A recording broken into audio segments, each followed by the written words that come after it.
right today in the National Assembly, you find a very, very peculiar situation, which is not good for democracy. A situation where chairmanship are shared between and amongst more serious and powerful chairmanship offices are given to the PDP than APC. And so you will not find a PDP member standing up to oppose any measure or bill or any budgetary provision request made by the executive of the APC. And so you have a situation where you have one legislature not able to send any opposing view, even if there is something to oppose about what the executive sends. I'm trying to conclude. I want to submit on 2 points. That the legislature makes a mistake, very serious mistake, by thinking that anything that comes from the executive should be passed and should be accepted. No. What Mr. President submits to the legislature is sometimes not well processed by the executive, with apologies. The president is simply one person. When he sees a memo and an action that has been well thought out by the Ministry of Finance and the Ministry of Budget and National Planning, sending a budget or a supplementary budget or a second or third supplementary budget to the legislature, Mr. President is not sending it to be passed. It is sending it to be considered. And Mr. President and the government expects that the APC legislators will give a pros to it and will give a tweak to it. And they expect that they will have ideas from the PDP, YPP, and other political parties that will give a thinking to it. And they expect that the other political parties will ask some questions like, yes, you've brought a bill to extend the 2023 budget to 2024. Good. In this proposal, Mr. President or Mr. Senate President, by this proposal on this budget, which fund are we going to use in funding the 2023 budget in 2024?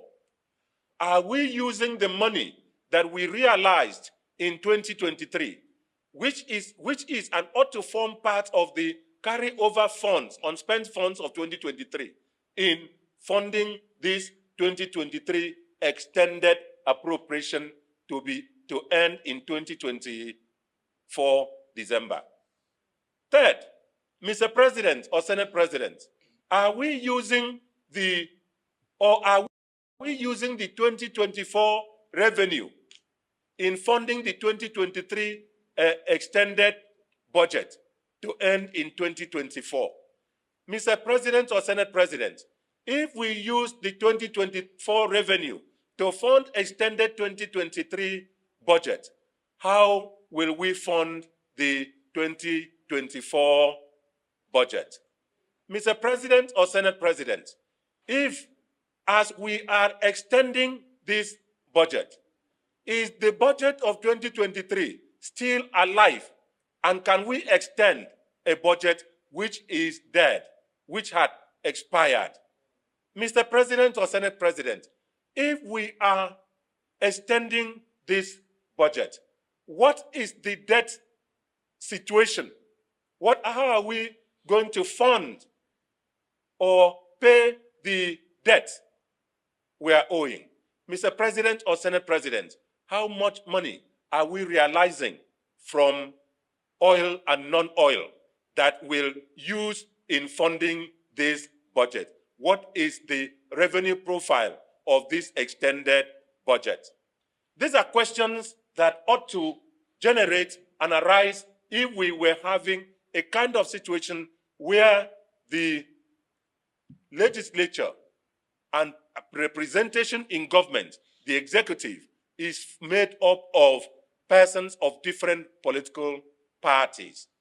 Even in the cabinet, in the executive council, federal executive council, there would be persons from PDP and all that, according to the number of seats, who would have raised these questions while this matter was being considered at the Federal Executive Council as something that would have given ideas. Therefore, I want to appreciate those who've conceived this and say finally that we should have in the Independent National Electoral Commission, for her to have a to have a more confident electoral commission, we should have representations of political parties in INEC as commissioners, national commissioners. Now, a situation where PDP, if it's in government, chooses a Professor Jega, is that not correct? Or APC chooses a Professor Mahmood as chairman. They will still be, and then they choose all the national commissioners. They choose all the state commissioners. And there is a question which was answered sometimes. To be a member of the INEC, do you need to hold to be a member of a political party? And the law says that to be qualified to be a member of INEC, either a national commissioner or state, you must be qualified to be a member of the House of Representatives. And being a member of the House of Representatives means you must be a member of a political party. Therefore, this question should be taken very seriously as one of the matters we should discuss and arrive at this venue, whether we should not have a representation of political parties in INEC. Thank you very much, and thank you.